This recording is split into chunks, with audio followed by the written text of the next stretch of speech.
ধরব, যার নাম হচ্ছে ফারজানা।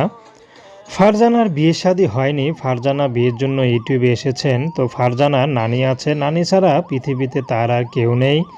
তো এই জন্য ফারজানার বিয়েও হচ্ছে না। এতিম মেয়ে, কে বিয়ে করবে, কে ঘরে তুলবে, কেউ ফারজানাকে আবার বিশ্বাসও করতে চায় না যদি চুরি করে কিছু নিয়ে যায়।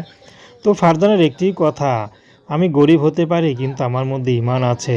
তো ফারজানা বর্তমানে একটা মাদ্রাসায় রান্নাবান্নার কাজ করে, সেখানে কাজ করে যা পায় নানিকে নিয়ে এই টুকটাক জীবনটা চলে যায়। তো ফারজানার কোনো বড় কোনো স্বপ্ন নেই, বড় কোনো আশা নেই। ফারজানার স্বপ্ন একটাই, খুবই ছোট, বিয়ের পর যেন স্বামীর সাথে মিলেমিশে থাকতে পারে সারা জীবন, তার পায়ের নিচে যেন থাকতে পারে, তাহলেই ফারজানা খুশি। ফারজানার বাবা মার ভালোবাসা পায় নাই। ফারজানার ইচ্ছা, যদি বিয়ে শাদী করে স্বামীর ভালোবাসা থাকতে পারে তাহলে ফারজানা আর কিছু চায় না। তো ফারজানা পড়াশোনার খুব ইচ্ছা ছিল, পড়াশোনাও করতে পারেনি। তো ফারজানা নানি আবার বর্তমানে খুব অসুস্থ, বয়স হয়ে গেছে। তো ফারজানা চাচ্ছে নানি থাকতে থাকতে যদি নিজের একটা মাথা গোঁজায় ঠাঁই করে নিতে পারে তাহলে ফারজানার আর কিছু দরকার নেই।